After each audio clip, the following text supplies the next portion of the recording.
Okay, Tom, your family's been in this sheet metal business forever, it seems like, going way back.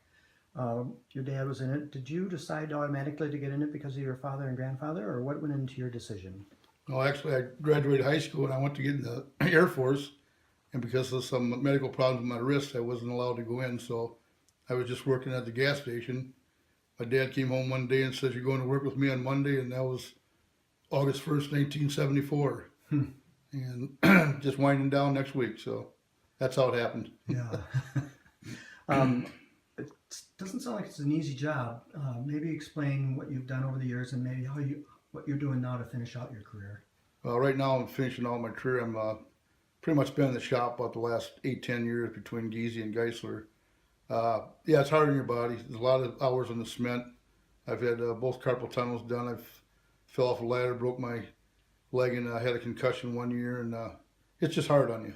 Yeah. Shoulders hurt, everything hurts. So you're kind of looking forward to retirement. Yeah, sure am. John, do you go by John or Johnny? John, probably. Okay. Similar question. You started a little bit before your brother, looks like. Is that correct? Yes, I started probably about June 1st of 1968, right out of high school. Started almost that following Monday almost. Dad said there's looking for a chance for apprenticeship down there, so, I never had any more future plans other than I always wanted to go into service, and Okay.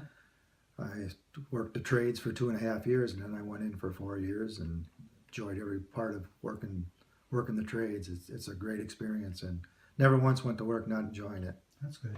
What were some of the challenges for you? Well, I was lucky enough. I always ran big jobs, and I just loved the idea of breaking them down. You get the print, and the boss come out and says, "John, you're going to do this school here in Dubuque," and from that day on, you ran it till it was completely done, and it gives you a lot of satisfaction. You drive around town, and there's a lot of jobs that I started and completed all the way through, and I was really fortunate enough to do that, and I really enjoyed it. Can you name a couple jobs that you did? Well, I did the original dog track when that started, and Okay. I did Roosevelt School. I did what was the other one up there? Carver. I did Carver School, and when I first started, we did a lot of work out at John Deere and all that kind of stuff, and I did a lot of schools out of town in Madison, or not Madison, but Dodgeville and Okay. Highland. We kind of worked for one contractor, but I worked for Geisler Brothers from 1968 till the day I retired, so I worked with them for 43 years. Great company to work for. Yeah. Always treated me well, and it worked out really good for me, and I'm sure it did for them too. So, Okay. but very enjoyable career.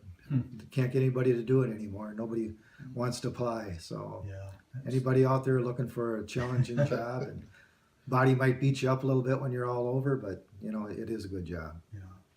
And Tom, what are a couple of projects you've done that you can maybe think of? Well, the first one that comes to mind, I just turned 22 years old, and I was just turned out to be a journeyman, and my boss gave me the prints to the Target store. Okay. So I started running the Target store. Johnny came out. He was doing all the layout work in the shop at that time, so he more or less did all the fittings and everything, and kind of helped me walk me through that first job that I did. And so that was a big one. That was like 10 months back in 1979, where nowadays you do one of them in 3 months probably. But and then probably the biggest job I did was Loris Health and Wellness Center. About 8, 9, 10 years ago, I had 14 guys under me up there. So that was a big project. That went on for a year and a half. So, Okay. and yeah, it's like Johnny says. You drive through town. There's not too many buildings where I haven't worked on, or one form or another. So it's been good. It's been good, but it's time. Yeah.